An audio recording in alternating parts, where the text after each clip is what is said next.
आत्मसम्मान।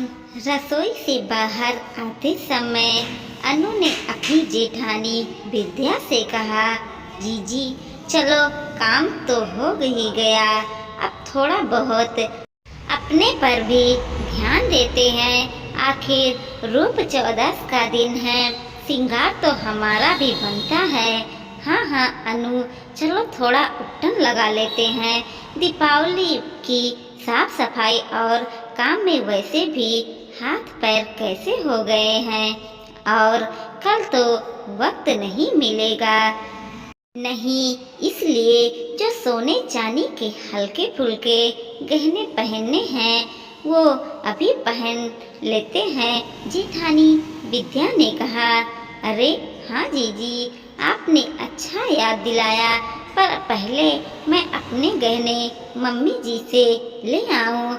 हार सेट भी ले आती हूँ, कल कहाँ मम्मी जी से मांगूंगी, लाकर अपने अलमारी में रख देती हूँ, कल पहन लूँगी, कहकर अनु मम्मी जी के कमरे की तरफ चली गई और विद्या वहीं खड़ी रह गई। कमरे में गई तो देखा मम्मी जी अपने श्रृंगार में लगी हुई थी, बालों में मेहंदी लगाए, हाथ पैर में उपटन लगाए बैठी थी। अनु को कमरे में आता देखी बोली, क्या हुआ छोटी बहू, क्या चाहिए था? मम्मी जी मुझे गहने चाहिए थे, कल तो वक्त नहीं मिलेगा, नहीं तो सोचा आज ही हल्के फुल्के गहने पहन लूं। सासू माँ ने अनु को ऊपर से नीचे की तरफ देखा, फिर कहा, अभी तो मैं उपटन लगाए बैठी हूँ, बाद में देखती हूँ। ठीक है मम्मी जी, कहकर अनु बाहर आ गई। बाहर आते तो देख विद्या अभी भी वहीं खड़ी थी। उसे देखते ही अनु बोली, अरे जीजी, आप अभी तक यहीं खड़ी हो, आपको मम्मी जी से गहने नहीं लेने थे क्या? उसकी बात सुनकर विद्या मुस्कुरा दी और अपने कमरे की तरफ चल गई। थोड़ी देर बाद दोनों देवरानी जेठानी ने मिलकर उपटन लगाया और अपने सौंदर्य को निखारने के लिए जो जतन कर सकती थी वो सब किया। 1 घंटे बाद अनु वापस सासू माँ के पास गई। मम्मी जी, आपने गहने निकाल दिए? अरे बहू, देख नहीं रही हो, मैं अब की बार। सासू माँ बिफर पड़ी, क्या है ये छोटी बहू, गहने गहने गहने, कब से रट लगाए बैठी हो तुम, कहीं भाग कर नहीं जा रहे हैं? तुम्हारे गहने हैं, ठहरो अभी लाकर देती हूँ। सासू माँ चिल्लाते हुए अपने कमरे में गई और अलमारी में से गहने का बॉक्स उठाकर ले आई और उसे अनु को दे दिया। लो पकड़ो अपने गहने। अनु को सासू माँ का ये व्यवहार बहुत बुरा लगा, पर वो कुछ बोली नहीं, चुपचाप गहने का बॉक्स लेकर अपने कमरे में चली गई। कमरे में जाकर गहने का बॉक्स खोला तो उसके होश ही उड़ गए। उस बॉक्स में तो हल्के फुल्के गहने रखे हुए थे, बाकी के गहने गायब थे। पापा का दिया हुआ रानी सेट, सोने का कंगन और ससुराल के तरफ से चढ़ावा गया हार सेट, चूड़ी सब गायब थे। बस कानों के टप, पायल, बिछिया जैसे चीज ही रखे हुए थे। अनु बक्सा लेकर वापस सासू माँ के कमरे में गई। मम्मी जी, इसमें तो गहने है ही नहीं। नहीं, क्या बकवास कर रही हो, ठीक से देखो। मम्मी जी, मैंने बक्सा खोलकर देख लिया है, इसमें सचमुच गहने नहीं हैं। सासू माँ ने उसके हाथ से बक्सा लेकर खोल कर देखा तो देखते ही बोली, ये रखे तो हैं, और क्या चाहिए तुझे? पर इसमें पूरे गहने नहीं हैं। जो गहने हमने चढ़ाए थे वो तो मेरे गहने थे, तो मैंने उसे अपने पास ही रख लिया। और रही बात तेरे रानी सेट और सोने के कंगन की, तो याद कर जब तू शादी होकर आई थी और 5 महीने बाद तेरा अपेंडिक्स का ऑपरेशन करवाना पड़ा था, तो उसमें कितना खर्चा हुआ था। सारा खर्चा हमने किया था, इसलिए वो गहने मैंने रख लिए। तेरे माँ बाप ने तो अपनी बीमारी बेटी दे दी थी हमारा खर्चा करने के लिए। सासू माँ की बात सुनकर अनु के होश उड़ गए। कोई औरत ऐसे कैसे हो सकती है। इससे पहले कि अनु कुछ और कह पाती, सासू माँ पैर पटकते हुए अपने कमरे में जाकर बैठ गई। अनु के आंखों में से आंसू आ गए। उस समय विद्या ने आकर उसको संभाला और उसे उसके कमरे में ले गई। वह विद्या का हाथ पकड़कर अनु रो पड़ी। जीजी, मम्मी जी मेरे साथ ऐसा कैसे कर सकती हैं? मैं भी तो इस घर की बहू हूँ।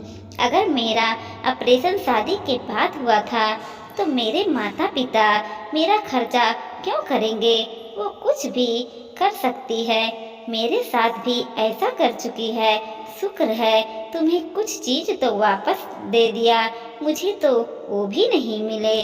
वो भी सिर्फ इसलिए कि मेरा मायका संपन्न नहीं था, तो दहेज की भरपाई के लिए जो मायके वालों ने गहने दिए थे वो उन्होंने रख लिए। हर बार त्योहारों पर मैं आर्टिफिशियल जेवर पहन कर रहती हूँ। और पता है वो सबसे कहती फिरती है कि मुझे गहने पहनने का शौक नहीं है। अरे भला किस औरत को गहने पहनने का शौक नहीं होता? जीजी, आपके साथ भी। अनु ने हैरानी से विद्या की तरफ देखा। आपने अब तो कुछ किया क्यों नहीं?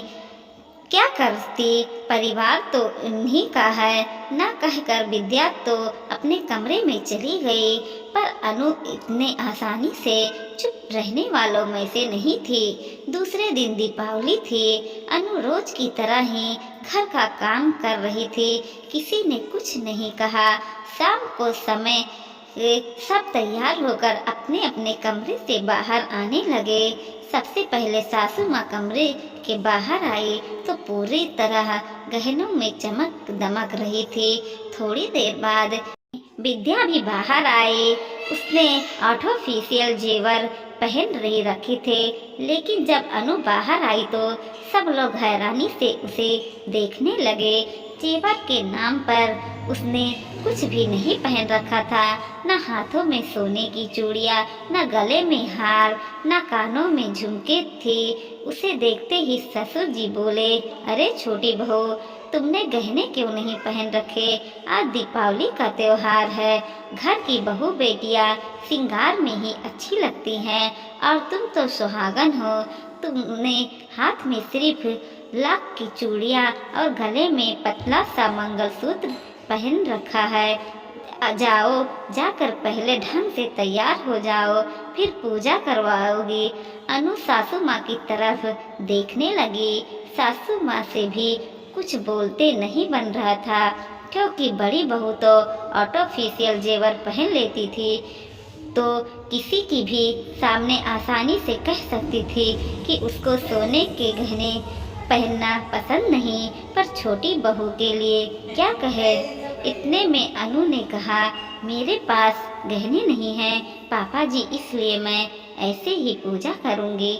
बेटा, इतने सारे गहने तो हैं तुम्हारे पास, हमने शादी में अपने तरफ से भी गहने दिए थे। इसके अलावा तुम्हारे मायके वालों ने भी अच्छे खासे गहने दिए थे।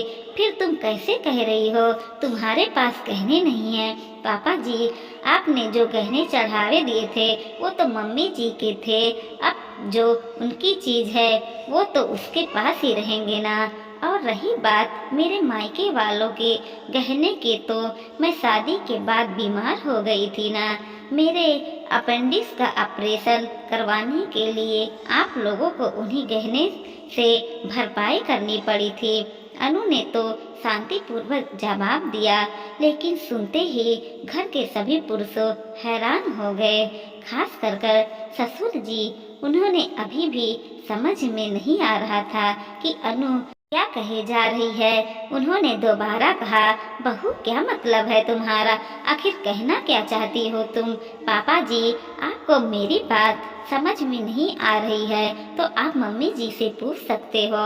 अब ससुर जी के गुस्से से सासू माँ की तरफ देखने लगा, लेकिन उससे पहले उन्होंने विद्या से पूछा, बहू सच सच बताना, तुम्हें गहने पहनना पसंद नहीं है या तुम्हारी सासू माँ ने तुम्हारे साथ भी कुछ किया है? विद्या अपने नजरें नीचे किए चुपचाप खड़ी रह गई। इधर सासू माँ ने कुछ बोलते न बना देखकर ससुर जी का पारा सातवें आसमान पर हो गया।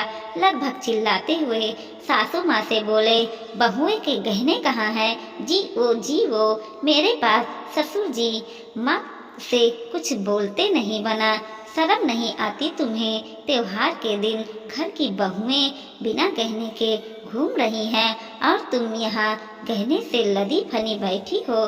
तुम्हारे पास क्या कमी थी? तुम्हारे घर की बहुएं जितनी बार बीमार पड़ेंगी उसकी भरपाई क्या तुम उनके गहनों से करोगे? इससे तो अच्छा कि बेटी बहू को लेकर अलग हो जाए, फिर गहने पहन कर मनाती रहना अकेले दिवाली। अभी के लिए दोनों बहुओं को उनके गहने लाकर दो। सासू माँ से कुछ कहते न बना, सीधे अपने कमरे में गई और अलमारी में से दोनों के गहने निकाल कर ले आई। ससुर जी ने दोनों को उसके गहने दिए और कहा, आज के बाद गहने अपने पास ही रखेंगी और जाओ अभी ढंग से तैयार होकर आओ, पूजा का मुहूर्त निकला जा रहा है। गहने देखकर विद्या के आंखों में आंसू आ गए तो उन्होंने पूछा, क्या हुआ बहू? यह मेरी पहली दीपावली होगी पापा जी, जब मैं अपने गहने पहनकर पूजा करूंगी। बेटा गलत के खिलाफ बोलना चाहिए, अगर तुमने पहले ही हिम्मत कर ली होती तो शायद छोटी बहू को भी ये सब सहना नहीं पड़ता। बस मुझे मेरे घर की बहुएं हंसती मुस्कुराती चाहिए। अब समय व्यर्थ मत करो और फटाफट तैयार होकर जाओ दोनों। जी पापा जी, बस हम अभी गए और अभी आए। जाकर अनु और विद्या दोनों हंसकर मुस्कुराती अपने कमरे में चली गई। सचमुच ससुर जी के कारण यह दीपावली दोनों की रोशनी वाली दीपावली बन चुकी थी।